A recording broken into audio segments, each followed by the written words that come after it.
Will they be enough to repel a massive force? Ishgard has weathered countless assaults over centuries. This will be no different. And now that you have confirmed the threat, none can ignore the Lord Commander's calls for the wards to be strengthened. I dare not presume to speak for him, but I expect the Lord Commander would sing your praises. I must away, but we shall meet again soon.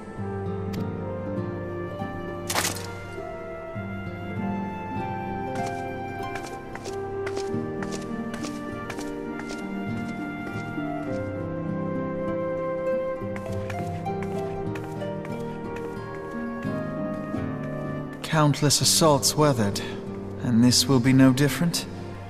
Why am I not convinced?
Now that everything's calmed down a bit, relatively speaking I mean, I thought it might be a good time to share our progress on the weapon.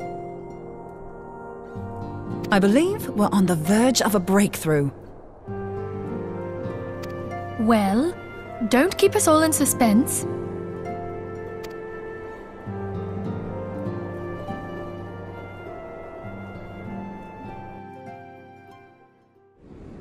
Just in case anyone's forgotten, let's start by reviewing what we already know.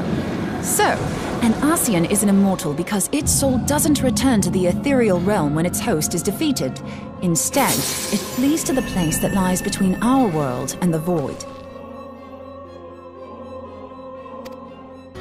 Therefore, the first step to permanently defeating an Ascian is preventing its soul from making this journey.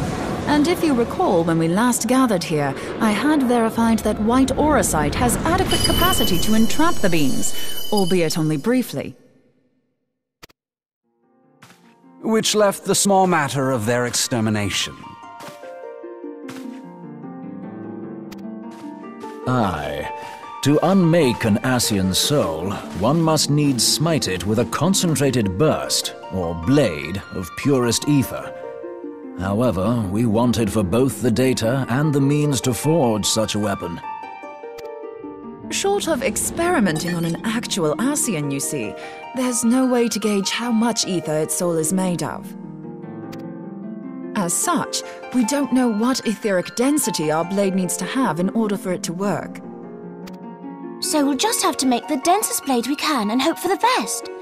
Though that would require a lot of ether. Hang on a minute! Why didn't we think of this before? White Aetheryte can hold an absolute heap of ether, can't it? Please tell me you're joking. God's sakes, Ida. I feel as though I'm reliving the same scene over and over with you. How many times do you need to be told that white Aetheryte cannot store ether for long periods? Being intangible matter, ether is given to dispersion. Only in its crystallized form is it a stable source of energy. I will test you later on this, so see to it you do not forget. Right, yes. It's all coming back to me. So our hopes rest on good old crystals again, do they? While they are certainly reliable, they leave something to be desired in the area of portability.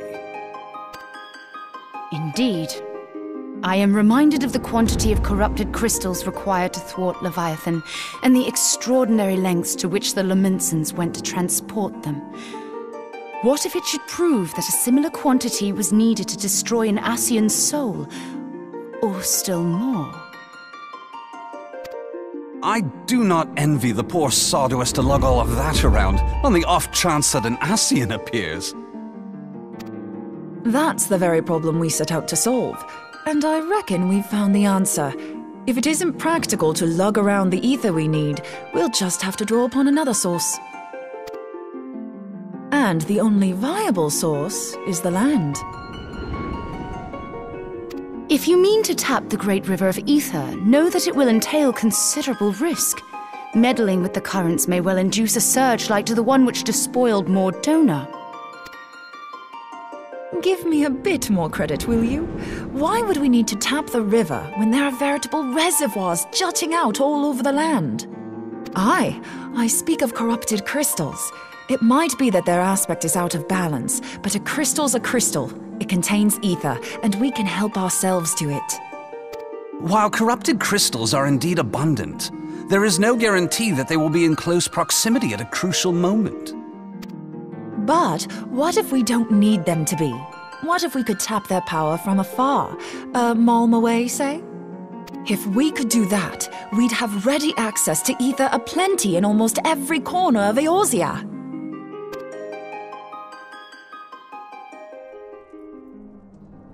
I've yet to put my theories to the proof, but I've got a good feeling about this.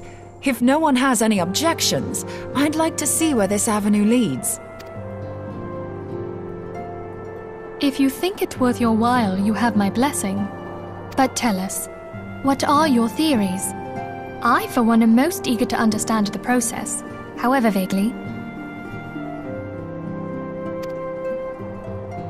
I thought you might say that, but no one wants to listen to boring old theories all day, do they? I know I don't. So with your permission, I'd like to try something a bit more hands-on.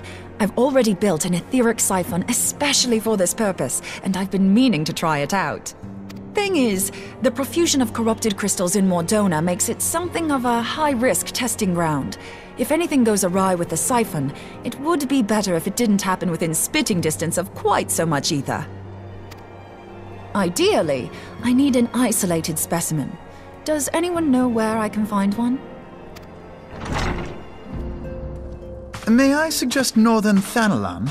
There you will find corrupted crystals of middling size, standing a reasonable distance apart. Ideal for your needs, I should have thought. Oh, and if you do elect to visit the place, I should be much obliged if you would assist me in another matter while you are in the area. Has something happened? Movement has been observed at Castrum Meridianum. During Operation Archon, the Alliance dealt the stronghold a heavy blow. Its facilities were extensively damaged, and its garrison reduced to a fraction of its former strength. Not long after our forces withdrew, however, their ranks were replenished by reinforcements from Kostrom's Sentry. They now seek to rebuild, and to this end they have their sights set upon the ceruleum processing plant. Having lost the Empire's support, the 14th Legion lacks the resources to sustain itself. To them, this is a bid for survival, and they will doubtless fight like desperate men. Though I have dispatched the Crystal Braves, I fear their strength alone may not suffice to stay the Imperial assault.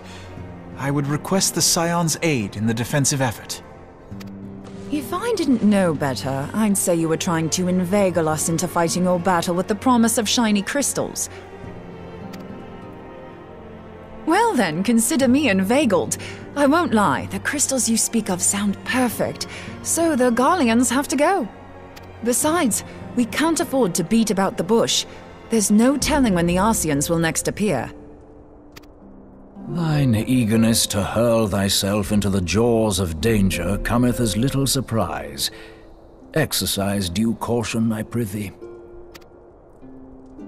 Though you have become a Crystal Brave, you are yet a Scion, Alphino.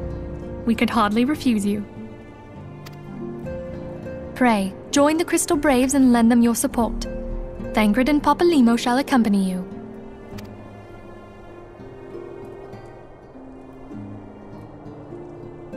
Ida and Y'shtola, in the meantime I would have you assist Moonbreeder. Scout out the crystal clusters, that the testing may commence as soon as the Garlean threat has been eliminated.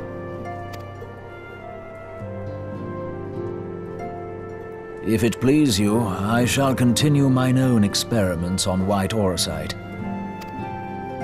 Thank you, Urianger. Everyone, pray see to your preparations and depart as soon as you are able. Go well, and be safe.